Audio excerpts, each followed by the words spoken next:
Hi, everyone. This is Jennifer Hamlet, and I'm doing my presentation on the survey of social networking and steering social media articles. First of all, who and how many were surveyed? 82,900 educators were surveyed. Of those, 1,284 only responded. Not a great pool for their data. But of those responses, 601 responses were teachers, 381 were principals, and 262 responses were media specialists. Demographics. Those responded, 75% were female, 25% were male. Did not really find that surprising. Just like in the age group, 18 to 34, 14%, 35 to 54, 57, and 55 plus is 30%. So that one did not surprise me as well. So years in education, 2 through 10, 23%, 11 through 20, 36%, and 21 plus is 42%. So kind of was curious where the first and first year teachers were at. Didn't see a whole lot of those, but I'm thinking maybe after their first year they were going in as their second year teacher. So grade level: elementary 46, middle school 30, high school 34. I really thought high school would be the lowest, just in our own district. If we survey things, it seems like high school doesn't respond nearly as well as my elementary or my middle school does. So district metro status: rural 14, urban 25, suburban 52, unknown 9, and then 48 states plus DC. So survey says most respondents use social media network just to connect with family and friends. I know when I originally got Facebook, it was to be able to post things that my brother in Eudora or my in-laws in Missouri would be able to see pictures of the boys, videos of them at their piano recitals, sporting events, whatnot. So I do believe that's why people do use the social networking to start with.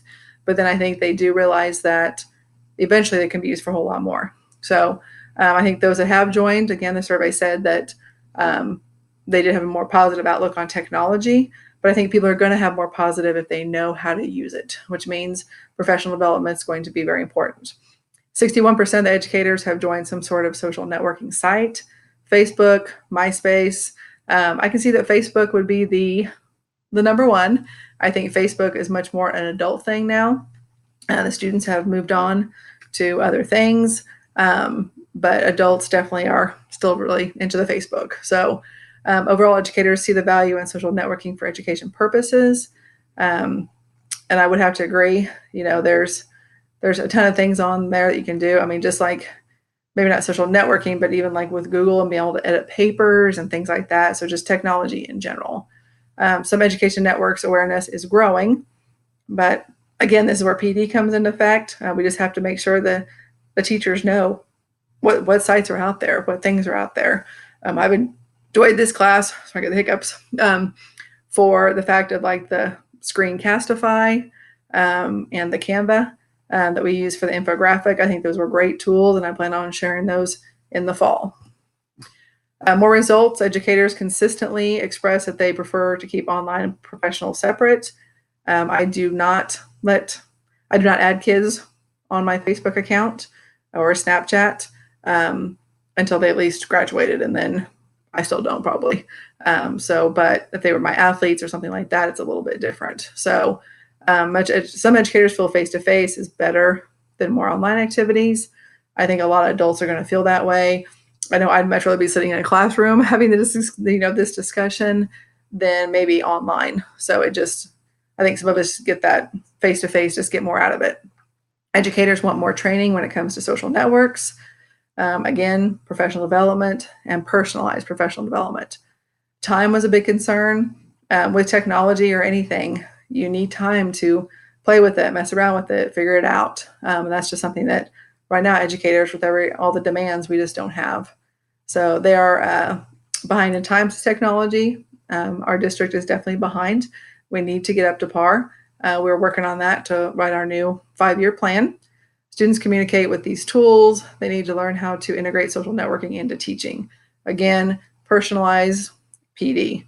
So I think that's why a lot of districts are going to webinars and things like that, or we're talking about going to, having a whole bunch of different technology topics, and then you pick, because I may be really, really great at Google. The next person may not even know how to log in. So we need to have those different levels, just like personalized teaching, or individualized teaching. We need to have that for our staff as well.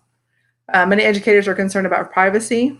I don't disagree, but I think also be careful on who you add, who you let into some of your accounts. Librarians were the most likely to join social network, followed by teachers, 62%, and then principals. Librarians were most positive, but they're also frustrated about blocked sites. I do know a lot of educators get very frustrated about that. Principals feel behind in technology, but accept that it's the future. I feel like I'm pretty decent at technology. A lot of the staff members come to me if they have technology issues, stuff maybe going straight to our tech guy, because he is very busy. And if I can't figure it out, Google usually can help me. So we kind of work through it together, which, I'm pretty proud of at times. So teachers are concerned about time. Again, we talked about that. We don't have time. We just don't. And technology takes a lot of time to really get good at. So inappropriate use, cyberbullying, off-campus cyberbullying creates a hostile environment. I think this is one thing that we're going to look at on our policies and revamp things. But I've had more experience of parents getting on there and bashing somebody else's kid, or being more of that kind of cyberbullying than I really have with students at Linden. So I don't think we have a ton of it. We have some. I'm not blind, but I think sometimes I've had more issues with parents than anything. Privacy issues. I did have a young man in private accounts, a young man get on young man's Power School account this year. Looked up his grades, told the kids his grades, kind of laughed about some things. And then I was very shocked to hear that the parents actually asked the school if we talked to the kids about this, if we educated them. And so that surprised me a little bit. We'd already talked about putting that kind of curriculum in our counseling classes.